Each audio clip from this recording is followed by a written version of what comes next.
प्रिय विद्यार्थियों नमस्कार, सुस्वागतम। मैं हूं जेपी खरे और आप देख रहे हैं जेपी खरे फ्री ऑनलाइन कोचिंग क्लासेस। यहां पर आपको मिलता है मैथ्स और साइंस जैसे विषयों का मार्गदर्शन और इसके साथ ही आपको मिलता है आपके पाठ्यक्रमों पर आधारित प्रश्नों के सटीक, संक्षिप्त और सारगर्भित समाधान। तो बने रहिए मेरे साथ इस वीडियो के अंत तक और चलिए शुरू करते हैं हमारा आज का ये वीडियो।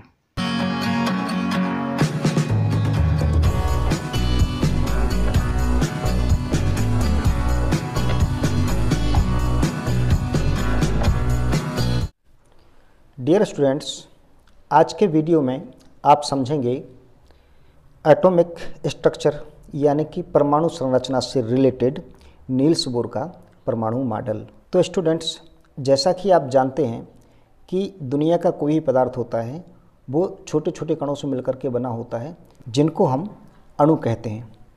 ठीक है, और अणु को जब विभाजित किया गया तो पता चला कि अणु भी छोटे छोटे कणों से मिलकर के बना होता है जिन्हें हम परमाणु कहते हैं। और परमाणु को भी जब विभाजित किया गया तो परमाणु के विभाजन में क्या क्या मिला?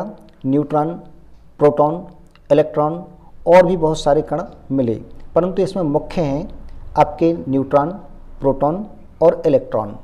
जहाँ पर न्यूट्रॉन ऐसे कण हैं जिन पर कोई भी चार्ज नहीं होता, ना प्लस ना माइनस, यानी कि ना वो पॉजिटिव होते ना ही नेगेटिव होते हैं। वहीं पर हम प्रोटॉन की बात करें तो प्रोटॉन पे प्लस चार्ज होता है और इलेक्ट्रॉन जो होते हैं इलेक्ट्रॉन पे माइनस चार्ज होता है। अब ये इलेक्ट्रॉन, प्रोटॉन और न्यूट्रॉन एक परमाणु में किस प्रकार से व्यवस्थित होते हैं, इस संबंध में अलग अलग मॉडल समय समय पर दिए गए, जिनमें से एक मॉडल है जो कि सक्सेसफुल माना जाता है, नील्स बोर का परमाणु मॉडल। तो चलिए हम इसको समझते हैं।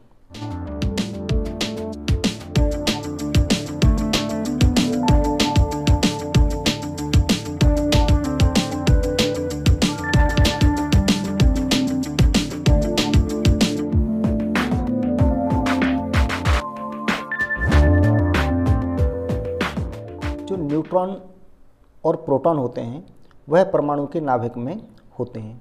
नाभिक क्या होता है? नाभिक एक प्रकार से हम ये कह सकते हैं कि परमाणु का केंद्र होता है, उसके केंद्र में नाभिक स्थित होता है।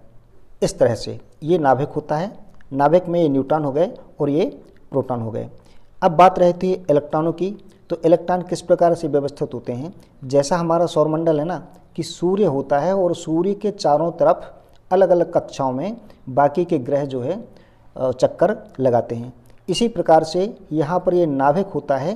नाभिक के चारों तरफ अलग अलग कक्षाओं में इलेक्ट्रॉन चक्कर लगाते रहते हैं और वो इलेक्ट्रॉन जो है अपनी एक निश्चित ऊर्जा के अनुसार अलग अलग कक्षाओं में चक्कर लगाते हैं। अर्थात हर इलेक्ट्रॉन की अपनी एक ऊर्जा होती है जो निश्चित होती है, उसी ऊर्जा के अकॉर्डिंग वह अलग अलग कक्षा में चक्कर लगाता है। जिसकी जैसी ऊर्जा होगी वह उस हिसाब से उस कक्षा में चक्कर लगाएगा।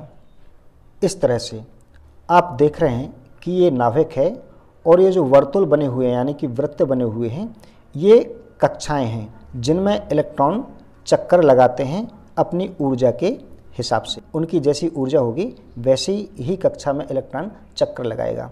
इसलिए इन कक्षाओं को ऊर्जा स्तर भी कहते हैं। ठीक है ना, इनको के, एल, एम, एन आदि नामों से भी हम दर्शाते हैं, के, एल, एम और एन। ठीक है, एक परमाणु में जितने प्रोटॉन होते हैं उतने ही इलेक्ट्रॉन होते हैं और यह भी है कि एक प्रोटॉन पर जितना प्लस चार्ज होता है उतना ही एक इलेक्ट्रॉन पर माइनस चार्ज होता है। इस प्रकार से एक परमाणु में जितने प्रोटॉन हैं उतने ही इलेक्ट्रॉन हैं, अर्थात जितना धनावेश है उतना ही ऋणावेश है। तो धनावेश ऋणावेश को निरस्त कर देता है और ऋणावेश धनावेश को निरस्त कर देता है। इस प्रकार से परमाणु में दो दो आवेशित कण होने के बावजूद भी परमाणु विद्युत रूप से उदासीन होता है। अब हम ये देखते हैं कि इस परमाणु में इलेक्ट्रॉनों की व्यवस्था अलग अलग कक्षाओं में किस प्रकार से होती है, अर्थात कौन सी कक्षा में कितने इलेक्ट्रॉन होंगे। अब बोरबरी के अनुसार किसी भी कक्षा में अधिकतम इलेक्ट्रॉन जो है वो 2n² इस फार्मूले के हिसाब से ही रह सकते हैं। ये 2n² क्या है?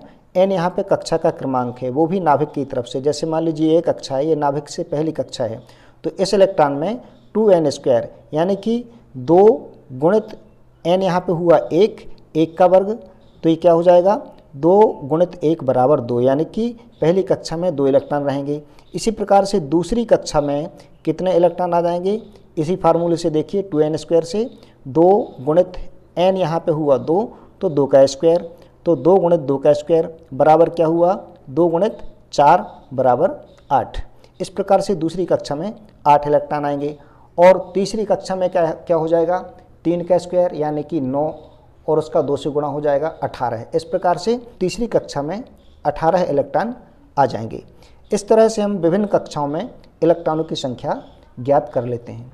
अब इसका एक नियम है कि जो सबसे अंतिम कक्षा होगी उसमें अधिकतम 8 इलेक्ट्रॉन ही हो सकते हैं और अंतिम से दूसरी में 18 है। और कोई भी अगली कक्षा तभी भरी जाएगी जब उसके पहले वाली कक्षा अपने नियम के अनुसार पूर्ण रूपेण भर जाए। ठीक है, अगर पहले वाली कक्षा खाली रहती तो अगली कक्षा नहीं भरेगी, पहले उसके पूर्व वाली कक्षा पूरे तरीके से भरी जाएगी, उसके बाद ही अगली कक्षा भरी जाएगी। स्टूडेंट्स, ये सारी बातें मैंने यहाँ पर लिख भी दी हैं, आप चाहें तो इसका स्क्रीनशॉट ले सकते हैं। तो ये था नील्स बोर का परमाणु मॉडल यानी कि एटॉमिक स्ट्रक्चर।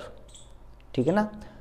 तो चलिए इसी में मैं आपको बताता हूँ, ये नाभिक है और नाभिक में प्रोटॉन यानी कि पॉजिटिव चार्ज्ड कण होते हैं, और कक्षाओं में कौन से कण चक्कर लगाते हैं? नेगेटिव चार्ज्ड यानी कि इलेक्ट्रॉन।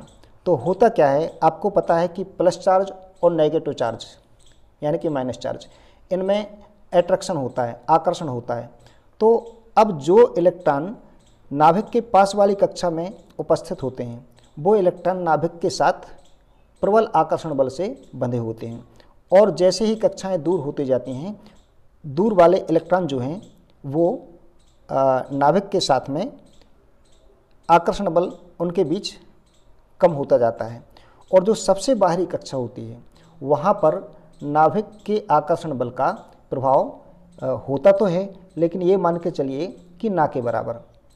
तो जो नाभिक के पास वाले इलेक्ट्रॉन हैं वो मजबूती के साथ नाभिक से बंधे होते हैं, इसलिए उनको हम कहते हैं बद्ध इलेक्ट्रॉन। और जो बाहरी कक्षा के इलेक्ट्रॉन होते हैं वहाँ पर नाभिक के आकर्षण बल का जो असर है वो बहुत कम होता है, इसलिए बाहरी कक्षा के इलेक्ट्रॉन घूमने फिरने के लिए स्वतंत्र होते हैं, वो आसानी से एक जगह से दूसरी जगह आ जा सकते हैं। ठीक है, तो इन इलेक्ट्रॉनों को हम कहते हैं फ्री इलेक्ट्रॉन या फिर मुक्त इलेक्ट्रॉन। प्रिय विद्यार्थियों, यही मुक्त इलेक्ट्रॉन किसी पदार्थ में आवेश उत्पत्ति के लिए जिम्मेदार होते हैं। तो ये था हमारा नील्स बोर का परमाणु मॉडल।